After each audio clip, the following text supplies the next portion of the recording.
Hey folks, we are here at Proton CoE in Shah Alam, and today is a very special day. They have just launched their new logo. You're going to see it in a little while. But since we're here, let's take a trip down memory lane. Proper trip down memory lane. It's been since 1985, and as you can see behind me, here are all the cars. This is the Proton Saga. It started it all. Of course, the Saga that was first introduced to Malaysians was the sedan. It went all over the country. This is the hatchback that came out in 1989.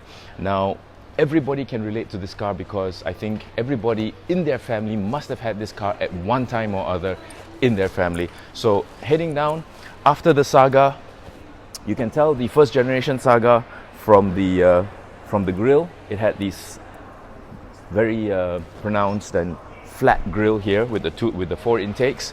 Then we went to the Jawara. A lot of people, a lot of the time, what they thought with the Jawara, somebody in Proton must have been a Alfa Romeo fan because that's a very pronounced Alfa Romeo front.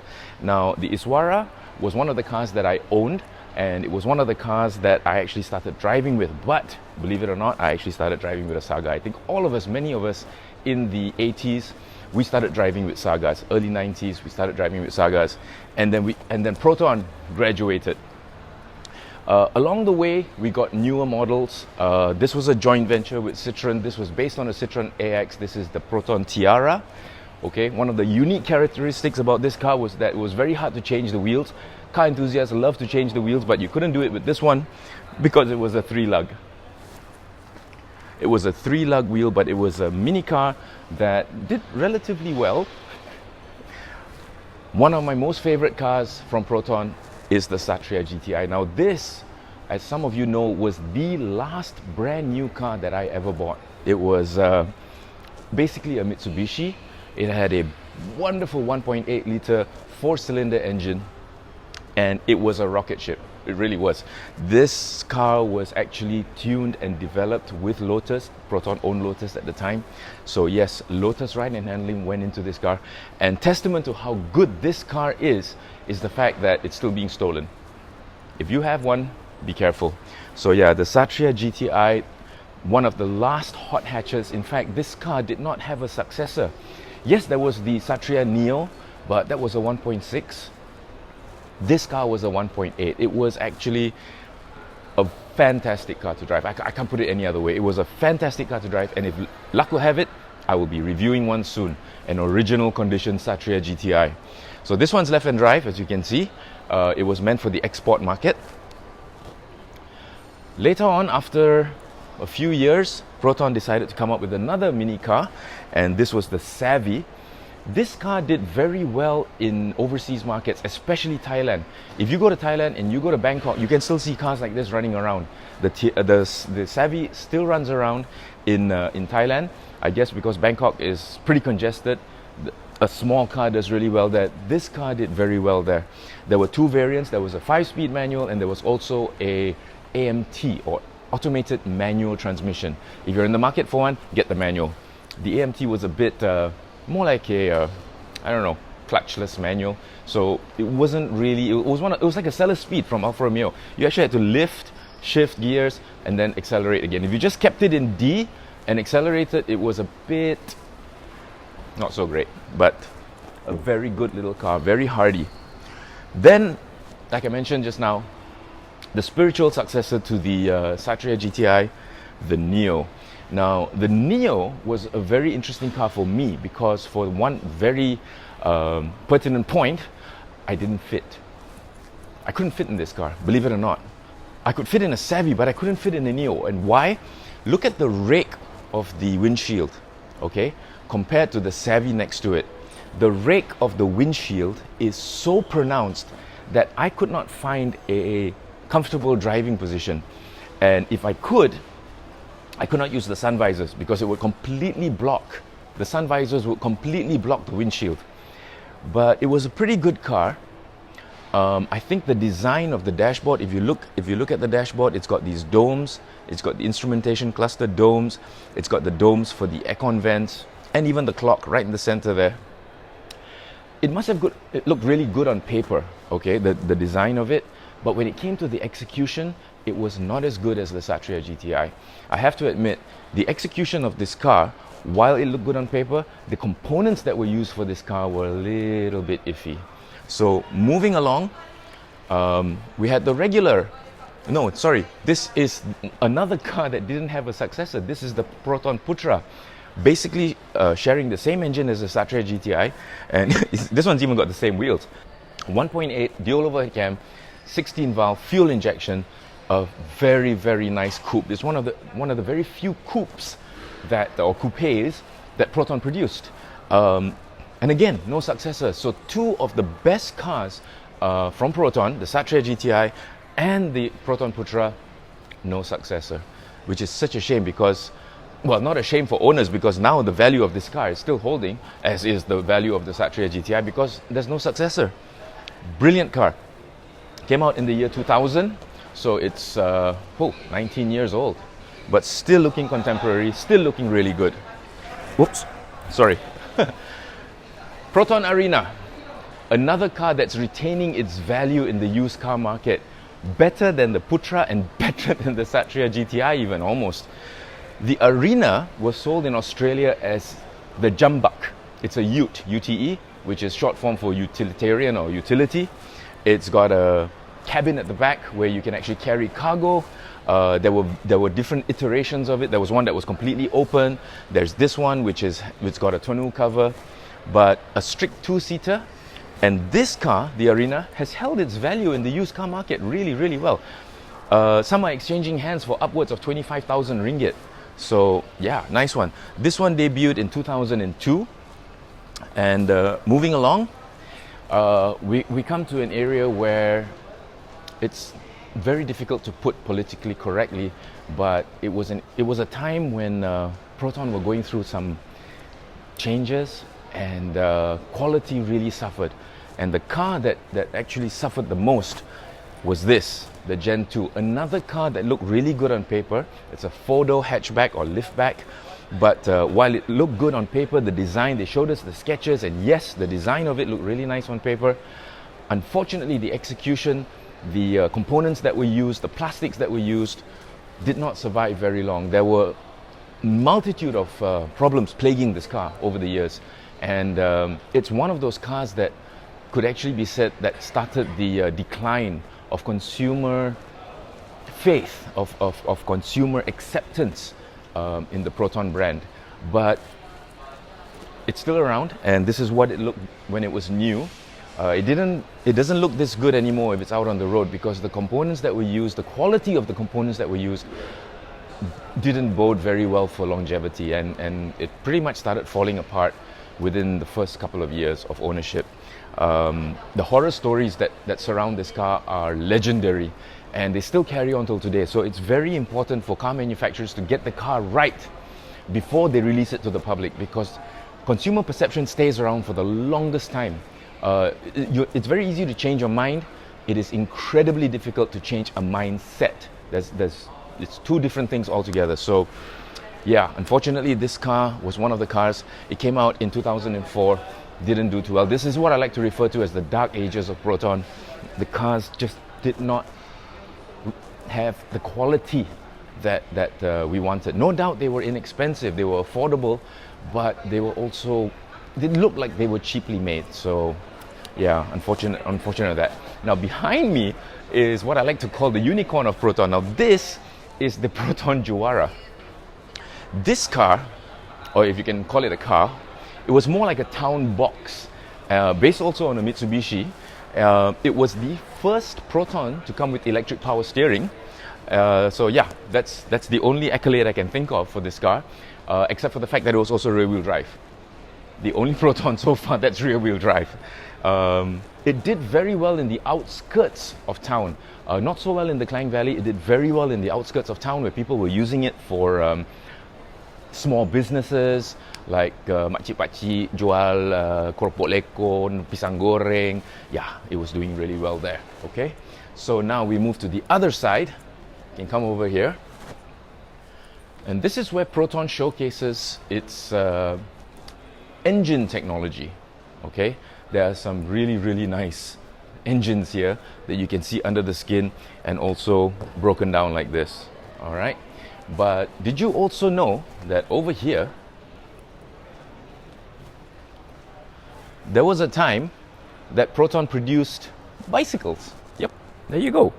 The T-Sprint and the T-Bolt. Bicycles, I mean, why not? Peugeot produces bicycles, Ferrari produces bicycles, Audi produces bicycles. A multitude of car makers produce bicycles, and Proton got into it as well. Unfortunately, they didn't continue. So these are collector's items. If you've got one, you've got yourself a collector's item for sure. So then moving along again, walking through history here, this was the first Persona, but this one was a special Persona under Proton design. You can see it on the door here. This was a specially made and specially looked Proton that came out in 2007, and it was called the Envy. Okay, probably one of the most controversial, if only for its tagline Protons, was the Wajah. Now, the Wajah, when it was first introduced, was billed as Asia's answer to the BMW 3 Series, and you can see what I said about that in another video further down. If you scroll down, I've got a special video just on the Wajah, so I'm not going to spend too much time on it.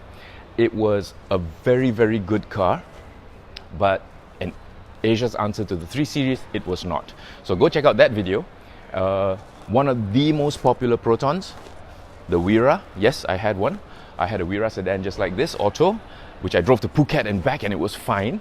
And I also had a Wira Millennium. In the year 2000, Proton came up with a Wira liftback called the Wira Millennium. It was painted a beautiful shade of green. It had a bee-sting antenna and pretty much the interior of a GTI. It was very, very nice. I had one of those, and it's still around somewhere. I think somebody's got it. So, okay, we end with the successor to the Saga, the Iswara, which we saw over there just now. And very shortly, we're going to take a look at the other side of Proton. Did you know that Proton is really into motorsports? And we've got some amazing cars over there. So let's go check them out. Right, folks, so here we are at the motorsports part of Proton now. As you know, Proton was very into rally and also track. And behind me is one of the rally cars that was driven by, who are the two guys that drove it? Alan McRae and Bill Hayes. Alistair McRae and Bill Hayes. So there we go, full works Proton, R3 Proton rally car. Now for the track cars, this was of course the Satria. For the track cars, they used the Preve. And I mean, just look at it, it's brilliant. But here are the track cars from Proton R3. And further down the line, we've got cars that were not over there. This was the first V6 that came out from Proton. This was the Perdana, a D segment car that debuted in, if I'm not mistaken, 2000 and here you go, 2000 and what was it? Sorry, no, 2003. There we go. Debuted in 2003. I actually forgot. There's so many cars, but yeah, the Proton Perdana first debuted with an inline 4.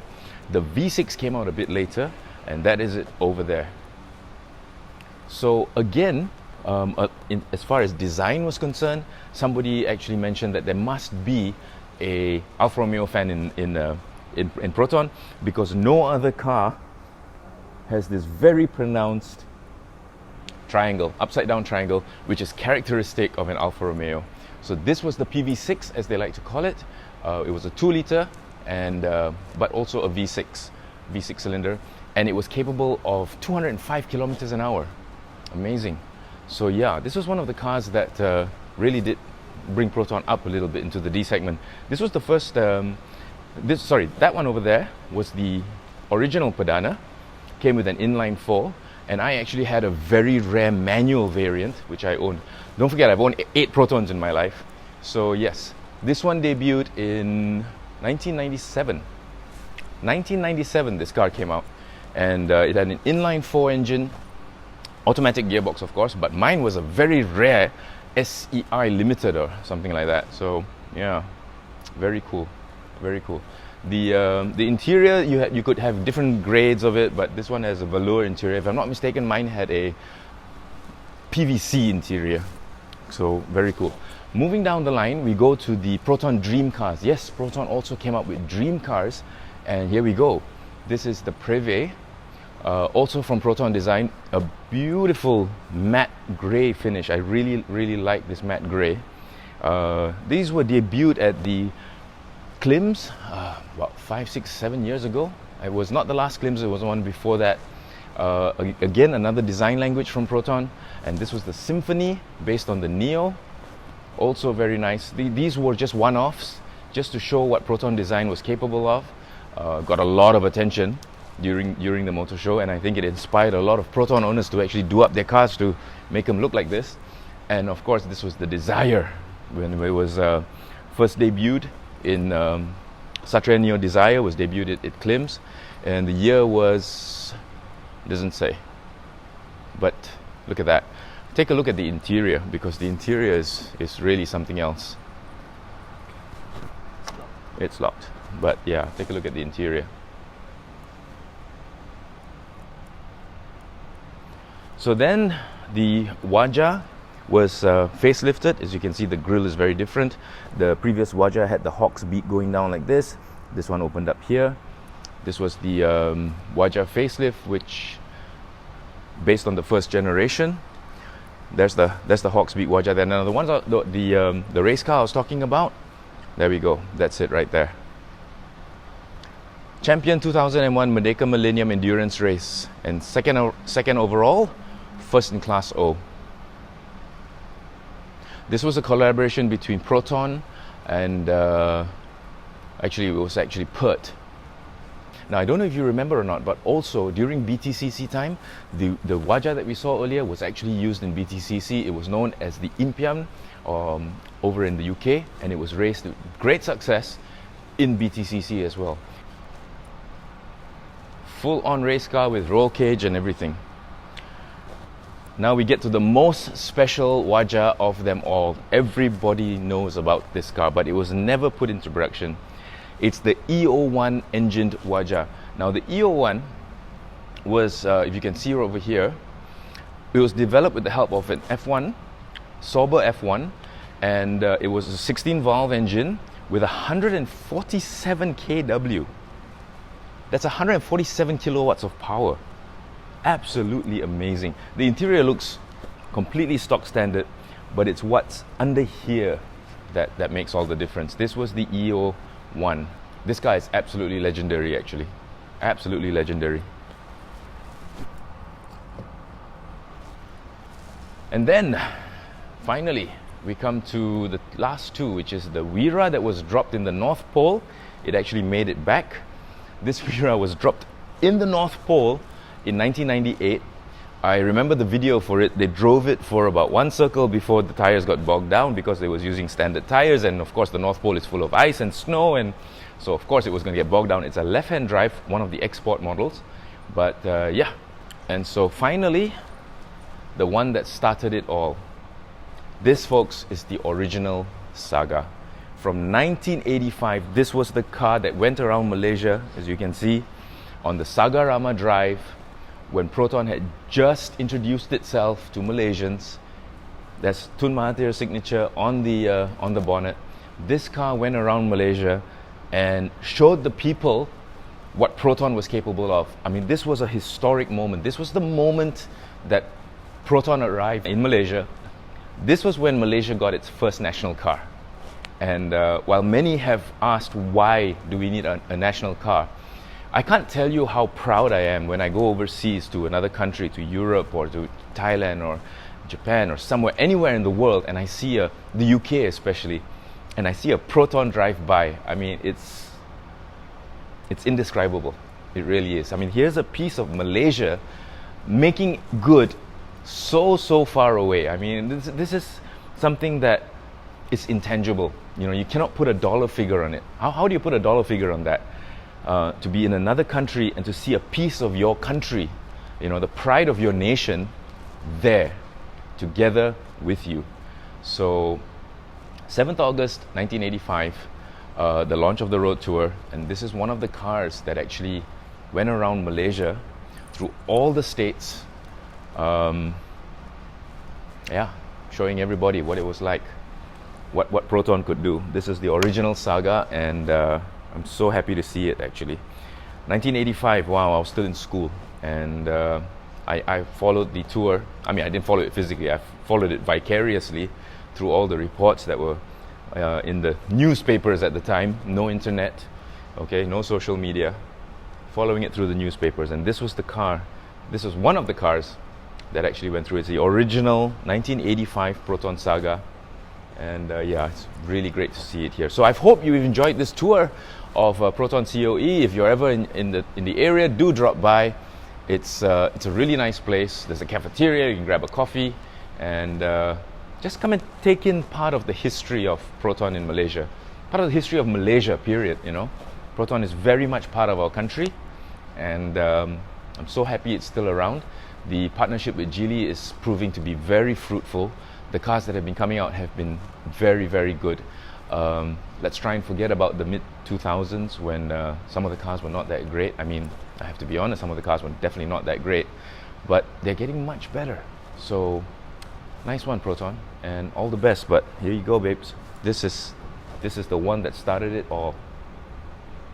Nice. So anyway, take care, and I'll see you all soon. Bye.